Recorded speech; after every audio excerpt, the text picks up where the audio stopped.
Hey, let's talk about a 50-year mortgage. This ought to get some people riled up.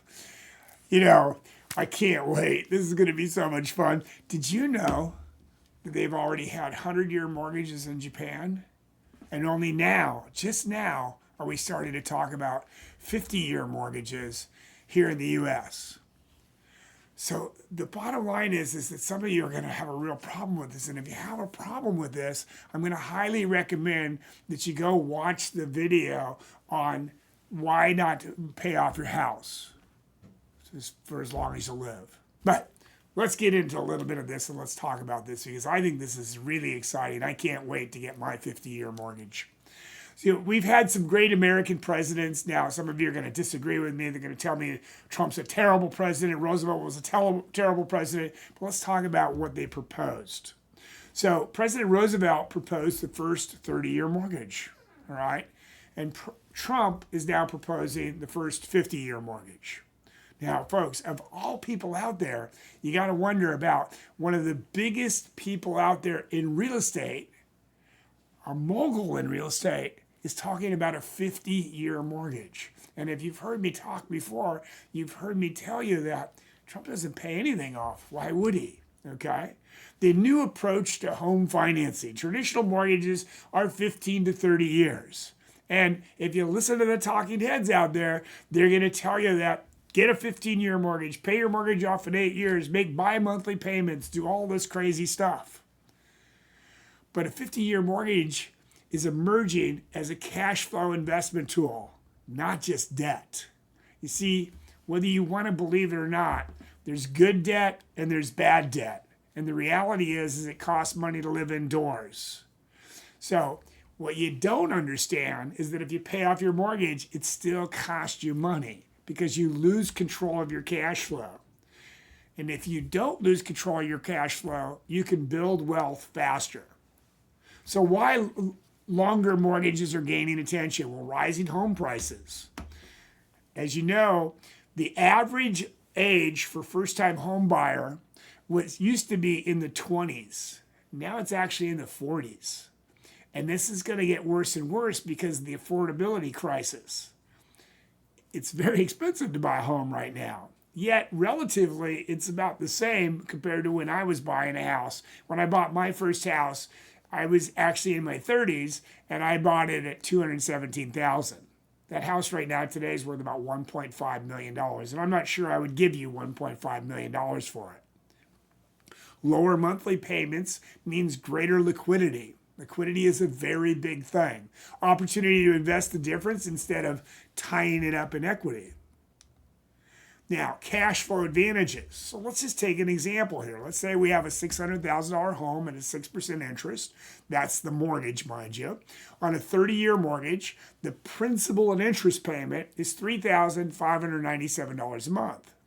But if we had a 50-year mortgage at a 6% interest rate, our principal and interest payment would be $3,088 a month. That's $509 a month to invest. Now, if you were to invest that $509 a month over 30 years at an 8% average rate of return, that would be $745,000 at the end of that 30-year period of time. That's a pretty substantial number as far as cash goes. And remember, the equity in your house has a 0% rate of return. Your house is going to go up or down in value regardless of how much money you put in it. So having that safety and liquidity of having that money over here on the side is a huge thing because what I can tell you is that in life, shit's going to happen. And when it happens, having the access to that cash is going to be a very big thing.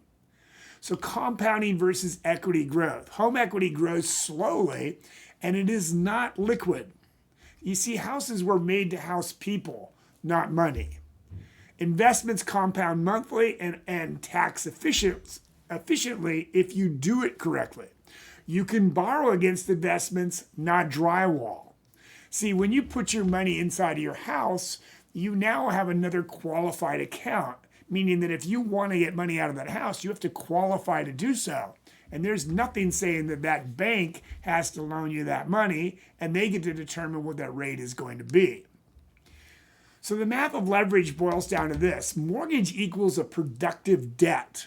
Yes, there is such thing as a productive debt. There is such thing as a good debt. Regardless of what the talking heads out there have told you, there is such thing as a good debt. See, if you can invest that difference, you can outpace the interest cost, because even if you're making 6 and borrowing at 6, you are going to come out ahead because you're paying on a declining balance and you're making on an increasing balance. So from this, you can create long-term wealth. The catch is the risk and discipline. You see, there's something called the Parkinson's Law. And what the Parkinson's Law says is that your expenses will keep up with your income regardless of how much money you make. The more money you make, the more money you spend. So the hard part for most people that would get a 50-year mortgage is actually understanding that they need to take that money and they need to put it to work for them rather than going out, taking a vacation, buying a new boat, whatever the case may be. So you must invest that money consistently and not spending it. You need to save it. Market volatility requires long-term mindsets, okay? Long-term money gets long-term rates, not short-term money. So you're not going to be taking this money and throwing it inside the certificates of disappointment or your bank account, so on and so forth. You're going to be investing it for your future. And the tax implications and the loan structure really does matter. So when we go to invest that money, remembering that we only have 3 ways to invest that money, we want to seriously consider putting that money inside of a tax-free environment. Now, one of the best tax-free environments that you could ever use for investing your money for your future is a properly maximum funded indexed universal life policy. Or you could even use a whole life policy as long as you were properly maximum funding it. Use that extra cash to fund that tax-free strategy. Invest the difference into that or a Roth IRA for compounding tax-free going forward. Blend the house and the investments for a total wealth efficiency. So the big picture here is pay less, invest more, compound longer. Wealth isn't built by paying off debt. It's built by owning and appreciating and compounding assets. Now, I really cannot wait to hear your comments.